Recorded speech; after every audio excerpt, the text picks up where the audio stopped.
সকালে ঘুরিয়ে দুঃখিত বললেন, কিন্তু তারপর ফেসবুকে ফের সরব দিলীপ ঘোষ। তৃণমূল এখন ভিকটিম কার্ড খেলছে। পোস্টে দাবি করেছেন বর্ধমান দুর্গাপুরের বিজেপি প্রার্থী।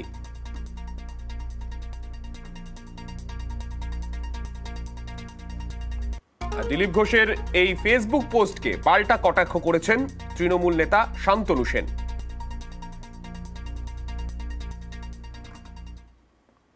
তার কথার মধ্যে দিয়ে তিনি যে অনুতপ্ত বা তার মধ্যে যে অনুশোচনা রয়েছে সেটা একবারও বহিঃপ্রকাশ হয়নি।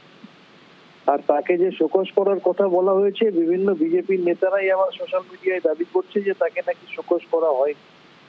দিলীপ বাবু তার সংস্কৃতি বজায় রেখেছেন এবং তিনি যে দলে বিরাজ করেন সেই দলের সংস্কৃতি তিনি বজায় রেখেছেন। এই দলটা আদ্যপ্রান্ত নারী বিদ্বেষী একটা রাজনৈতিক দল। এটা বাংলার মানুষ লক্ষ্য করছে, এটা দেশের মানুষও জানে। তাই আমি মনে করি দিলীপ বাবু তথা বিজেপির যে কোনো প্রার্থী যেখানেই দাঁড়িয়েছেন, আগামী নির্বাচনে একটি মহিলা ভোটও তারা পাবেন।